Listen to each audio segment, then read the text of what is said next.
தமிழ்நாட்டின் சென்சேஷன், தமிழ்நாட்டின் நடிப்பு கிறுக்கன் டாக்டர் துபாகோர் இப்போ அவர் மனசாட்சிக்கு பயந்து பேச போறார். உங்களுக்கு இந்த டாக்டர் துறையில வருமானம் இல்லைன்னு தான் இதுல வந்திருக்கீங்களா நீங்க? ஆமா, நான் டாக்டரே இல்லம்மா, இவங்க தான் நம்பிட்டு இருக்காங்க. அப்போ இது எல்லாமே நீங்க தெரிஞ்சு இப்படி பண்ணாதான் ஃபேமஸ் ஆகும்னு தெரிஞ்சு பண்ணிட்டு இருக்கீங்க. ஆமாம்மா, எனக்கு முன்னாடி இருக்க மூதாதையர்கள், அதாவது சாதனா ஆண்டி, காத்து கருப்புகளை என்னோட மூதாதையர்கள் சொல்லி கொடுத்ததை தான் நான் பண்ணிக்கிட்டு இருக்கேன்.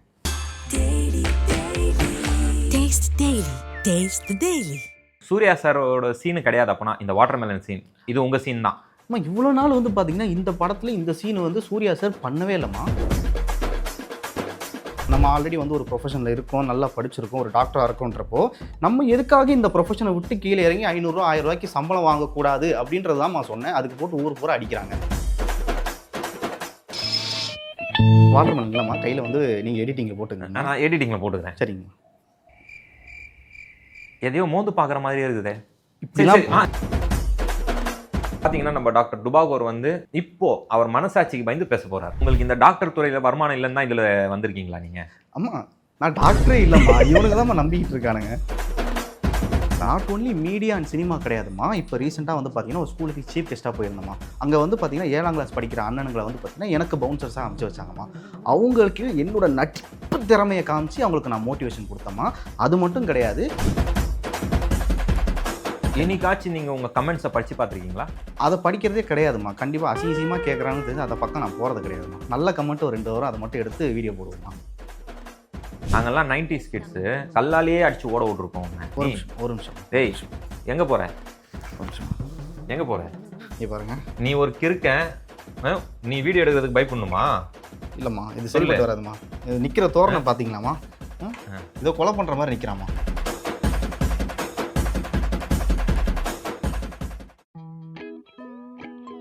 ரிஃப்ளெக்ட் நேயர்களுக்கு வணக்கம்.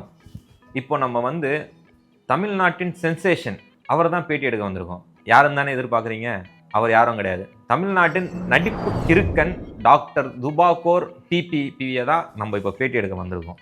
ஒரு நிமிஷம். ஏன் ஏன் ஏன் சார் எழுந்திருக்கிறீங்க? சார் எங்கே போகிறீங்க? நான் அப்படி என்ன சொல்லிட்டேன் உங்களை? அதில் என் காய் ஊறிச்சு, அதை எடுக்க வந்தேன். சில்லறை பொறுக்க போனீங்களா? இப்போ பார்த்தீங்கன்னா இன்ஸ்டாகிராம் திறந்தாவே நீங்கள் தான் வைரலாக இருக்கீங்க. உங்களோட நடிப்பை தான் எல்லாம் பாராட்டுறாங்க. அதாவதுமா, அது வந்து பார்த்தீங்கன்னா அது வந்து கடவுள் ஆட்டோமேட்டிக்காக நமக்கு கொடுத்ததுமா, சரிங்களா? அது வந்து நமக்கு இயற்கையாகவே அமைஞ்சிருச்சு. நான் பாட்டுக்கு வயல்வெளியில் அப்படியே நான் என்னோட நடிப்பு திறமையை அப்படியே காட்டிகிட்டு இருந்தப்போ மக்களாக பார்த்து கொடுத்தது தான் இந்த நடிப்பு அரக்குன்ற நம்மளோட டைட்டிலே. இப்போ நீங்கள் வந்து தனுஷ் சார் மாதிரி நடிக்கிறீங்க, சிவாஜி சார் மாதிரி நடிக்கிறீங்க. இதெல்லாம் வந்து எப்படி உங்களுக்கு? இல்லைம்மா, அவங்க தான் என்ன மாதிரி நடிச்சிருக்காங்க. நீங்கள் அவங்கள காப்பி அடிக்கலை. அப்படி அது எப்படிமா? எல்லாரும் பாருங்க, அடுத்த சிவாஜி அடுத்த தனுஷ் என்னதானே சொல்றாங்க. Oh my god, beautiful. இதுல இன்னும் ஒரு சந்தேகம் என்னன்னா, அஜித் சார் ரேஸ் ஓட்ட போயிட்டாரு, விஜய் சார் அரசியலுக்கு போயிட்டாரு, சூர்யா சார் பாம்பே போயிட்டாரு. இப்போ நீங்க என்ன பண்ண போறீங்க? நான் அடுத்த தமிழ் சினிமாவை காப்பாற்ற போறேமா. இப்போ ரீசெண்டாக பார்த்தீங்கன்னா டால்டா யூடியூப் சேனலில் உங்களை பற்றி ஒரு சர்ச்சையான விஷயம் ரிலீஸ் ஆச்சு. அதை பற்றி உங்களோட அனுபவத்தை சொல்லுங்களேன். அதாவதுமா, மக்களே வந்து நம்மளை ஒரு பெரிய நடிப்பு அரக்கனாக வந்து அங்கீகரிச்சுக்கிட்டாங்க. இதுக்கு நடுவில் தான்மா இந்த ஃப்ராடு டால்டா சேனலில் இருக்க அந்த கெவின் பையனை கூப்பிட்டு போய் கலாய்க்கிறான். அதாவது நான் வந்து ஏதோ ஒரு உலகத்தில் இருக்கிற மாதிரி நான் நினச்சிக்கிட்டு இருக்கேனா, நான் இருக்கேனா அவன் இருக்கிறான்னு தெரியலமா. அதாவது பார்த்தீங்கன்னா நடிப்புங்கிறது ஒரு களமா, சரிங்களா? அதை நம்ம சிறப்பாக செஞ்சுக்கிட்டு இருக்கோம். அது மக்களுக்கும் தெரியுது, மக்கள் நம்மளை பாராட்ட ஆரம்பிச்சிட்டாங்க. இதில் இவனுக்கு என்ன காண்டுன்ற என்னோட கேள்வியாக இருக்குது. அவனை வேணால் பாருங்கள், கூடிய சீக்கிரத்தில் கழுவுற கையில் திங்கிற நிலமை அவனுக்கு வரும் பாருங்கள். இது என்னோட சாபம். இந்த சாபத்தை நான் இன்ஸ்டாகிராமில் பதிவிட்டிருக்கேன். எல்லாரும் எனக்கு தான் வந்து பார்த்திங்கன்னா சப்போர்ட்டும் பண்ணியிருக்காங்க. அதை நீங்களும் பாருங்கள். இது வந்து நடக்குமா? கண்டிப்பாக நடக்கும். இது வந்து பார்த்திங்கன்னா என்னோட நடிப்பு மேலே ஆணை. அதாவதுமா, இந்த பேட்டிலையும் நீங்கள் ஏதாச்சும் என்னை கலாய்க்கிற மாதிரி எனக்கு தெரிஞ்சதுன்னா உங்களுக்கும் அதே நிலமை தாம்மா. அதை வந்து எப்பவுமே மனசில் வச்சுட்டு இந்த டாக்டர்கிட்ட உங்களோட கேள்விகளை நீங்கள் வைக்கலாமா. சரி சார், நான் உங்கள் வழியிலேயே வரேன். இப்போது உங்களுக்கு அவ்வளோ ஆதரவு இருக்குது இல்லையா? ஆமாம். அப்படி என்ன நடித்து நீங்கள் அந்த ஆதரவை பெற்றீங்க? அது எங்களுக்காக ஒரு வாட்டி பண்ணி காட்ட முடியுமா? நிறைய பண்ணியிருக்கோமா. அதாவது பார்த்தீங்கன்னா தனுஷ் படம் 3 படம் தனுஷில் ஆரம்பித்து சிவாஜி கணேசன்லேருந்து இப்போ வந்து கருப்பு படத்தில் என்னோட சீனை வந்து சூர்யா சார் நடித்து வச்சிருக்காருமா. சரி சார், சரிங்களா? இது வந்து பார்த்தீங்கன்னா கடவுள் கொடுத்த வரம். என்னால் சினிமாவுக்கு வந்து பார்த்தீங்கன்னா தமிழ் சினிமாவுக்கு ஒரு வாழ்க்கை கிடைக்குதுன்றப்போ அது ஒரு பெருமை தானம்மா. இப்போது சூர்யா சாரோட சீனு கிடையாது அப்பனா இந்த வாட்டர்மெலன் சீன், இது உங்கள் சீன் தான். அம்மா இவ்வளோ நாள் வந்து பார்த்தீங்கன்னா இந்த படத்தில் இந்த சீன் வந்து சூர்யா சார் பண்ணவே இல்லைம்மா. அதாவது நான் எப்போ வாட்டர்மெலன் எடுத்து கையில் இப்படி பண்ண ஆரம்பிச்சனோ அதுக்கப்புறம் தான் மறுபடியும் சூர்யா சாரே இப்படி பண்ண ஆரம்பிச்சிருக்காரு. இது முழுக்க முழுக்க டாக்டர் டுபாகூரோட ரெஃபரன்ஸ் இல்லாமல் எப்படிமா பண்ண முடியும்? அது மட்டும் இல்லாமல் கருப்பு படத்தோட இயக்குனர் வந்து ஆர்ஜே பாலாஜி அங்கிளும் என்னோட வந்து தீவிர ரசிகர்ன்றனால தான் சொல்கிறேன். இந்த படத்தில் இந்த சீனை வைக்கிறதுக்கு காரணமே அவர் தான்மா. அப்போது ஆர்ஜே பாலாஜி வந்து அங்கிள் அவங்களுக்கு? இல்லைம்மா, இப்போ விஜய் சேதுபதி அங்கிள் இருக்காரு பார்த்தீங்களா? அப்போது விஜய் சேதுபதி சாரும் அங்கிள் அவங்களுக்கு? விஜய் சேதுபதி அங்கிள் இல்லைம்மா, அவர் பையன் இருக்காரு பார்த்தீங்களா, இப்போ நடிச்சார் இல்லையா ஃபீனிக்ஸ் படத்தில், அவரே எனக்கு அண்ணன் தான். ஓ, அவர் உங்களுக்கு அண்ணன்? ஆமாம். அதாவது பார்த்தீங்கன்னாம்மா, நான் பிறந்து கிடந்த பக்கத்து ஹாஸ்பிட்டலில் தான் அவர் பிறந்து கிடந்தாரு. அவர் பிறக்கிறதுக்கு 2 மணி நேரம் லேட்டாக தான்மா நானே பிறந்திருக்கேன். அப்போ எல்லாரும் உங்களுக்கு சொந்தக்காரங்க தான்? இப்போ கலைப்புலி தானும் இருக்கார்லம்மா, அவர்லாம் வந்து பார்த்தீங்கன்னா எனக்கு ஒன்று விட்ட சித்தப்பா அந்த மாதிரி ஒரு முறை தான்மா வரும். ரீசெண்டாக பார்த்தீங்கன்னா சூரி சாரை பற்றி ஒரு கான்ட்ரவர்சியாக பேசியிருந்தீங்க. ஆமாம்மா. அதை வந்து தவறு இல்லையா? இதில் என்னம்மா தவறு இருக்குது? ஸோ எதையுமே வந்து பார்த்தீங்கன்னா இந்த டாக்டர் டுபாகூர் சொல்லலை, அவர் தான் சொன்னார். நான் பெயிண்ட் அடிச்சிருக்கேன், எல்லாத்தையும் பண்ணியிருக்கேன், அவர் தான்மா சொல்கிறாரு.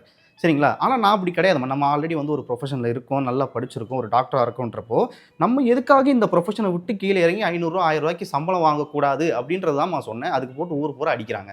இப்போ வந்து உங்கள் நடிப்பு திறமையில் ஒரு 2 சீன் பண்ணி காட்டுங்க. ஆமாம், நம்ம நிறைய சீன் பண்ணியிருக்கோம். உங்களுக்கு எந்த சீன் வேணும்னு சொல்லுங்கள், எல்லாமே சிங்கிள் டேக்கில் பண்ணது. உங்கள் ஃபேவரட் சீனே எங்களுக்கு வாட்டர்மெலன் சீன் தான், அதுவும் சிவாஜி சாரோட சீன்.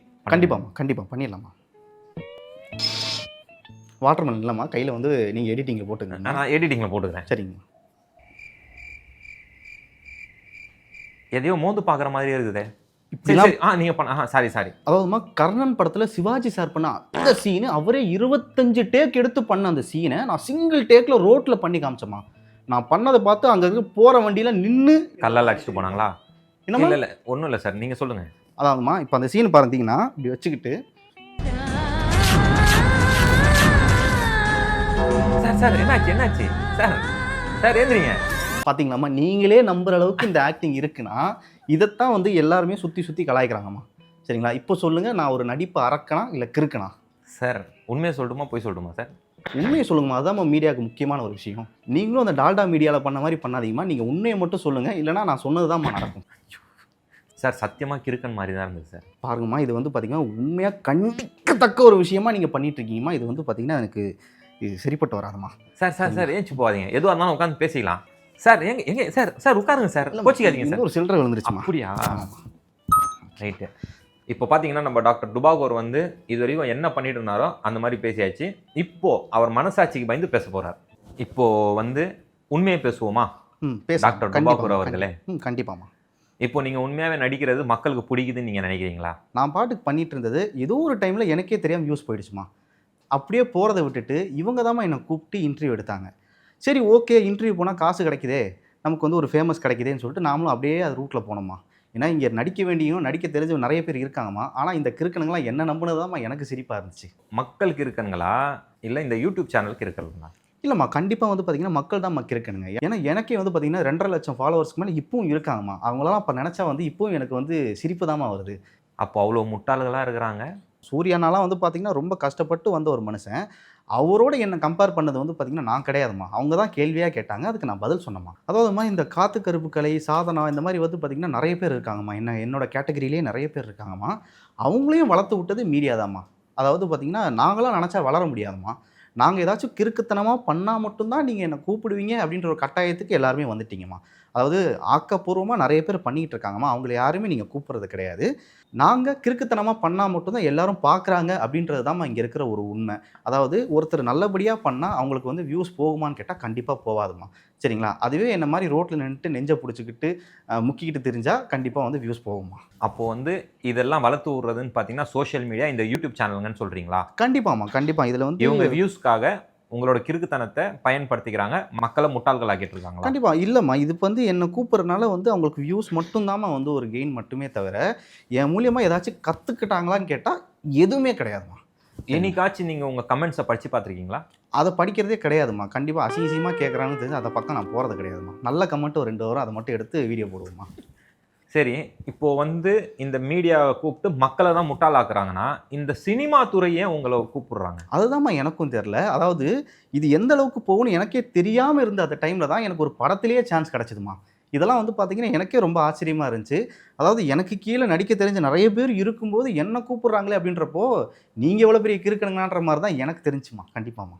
இப்போ பார்த்தீங்கன்னா நாங்களே ஒரு வீடியோ உங்களை பற்றி பேசி போடும்போது அதில் கீழே கமெண்ட்ஸில் பார்த்தீங்கன்னா உங்களை நீங்கள் கிடைச்சிங்கன்னா சொல்லுங்கள், நாங்கள் மொத்தமாக கும்பலாக வந்து செருப்பால் அடிப்போன்றாங்க. அதனால தான் நான் வந்து முகத்தை மூடிட்டே போயிட்டுருக்கேன் எல்லா இடத்துக்கும். இல்லைனா நம்மளை கிடச்சா என்ன அடிப்பானுங்கன்னு எனக்கே தெரியுமா கண்டிப்பாக. என்ன மாதிரி ஆளுங்களுக்கு சப்போர்ட் பண்ணிங்கன்னா இது இங்கே தான் வந்து நிற்குன்றது வந்து பார்த்தீங்கன்னா என்றைக்கு நீங்கள் புரிஞ்சுக்கிறீங்களோ அது வரைக்கும் இது வந்து நிற்கவே நிற்காதுமா.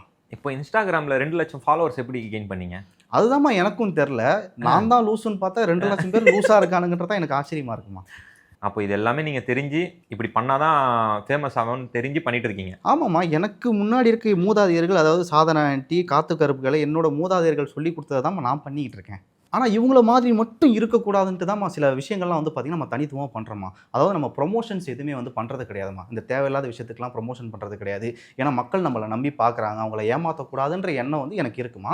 அதனால் வந்து பார்த்திங்கன்னா இந்த ப்ரொமோஷன் சைடில் நான் போகிறதே இல்லைம்மா. ஆனால் துபாய்க்கு 2 வாட்டி போயிட்டு வந்துட்டேன், சிங்கப்பூர் போயிட்டு வந்துட்டேம்மா. அப்போது உங்களுக்கு இந்த டாக்டர் துறையில் வருமானம் இல்லைன்னு தான் இதில் வந்திருக்கீங்களா நீங்கள்? ஆமாம், நான் டாக்டரே இல்லைம்மா. இவனுக்கு தான் நம்பிக்கிட்டு இருக்கானுங்க. நான் பண்ணுற ட்ரீட்மெண்ட்டை பார்த்து நிறைய டாக்டர் வீடியோவே எடுத்து போட்டிருக்காங்கம்மா. ஒரிஜினல் டாக்டர் எல்லாமே அவங்களே சொல்கிறாங்க இது இதுக்கு மேலே வளைச்சா வந்து உடஞ்சிரும், கால் உடஞ்சிரும், இவன் வந்து வளைச்சி அந்த கிழவனை சாவடிக்க பார்க்குறான்னு சொல்கிறாங்கம்மா. ஆனால் இருந்தாலும் எனக்கு லைக் பண்ணுறாங்கம்மா. அதாம்மா எனக்கு ஆச்சரியமாக இருக்குது. அப்போது உங்கள் கிறுக்குத்தனம் தான் உங்களுக்கு வளர்ச்சிக்கு காரணம்ன்றீங்களா? முதலீடே அதாம்மா.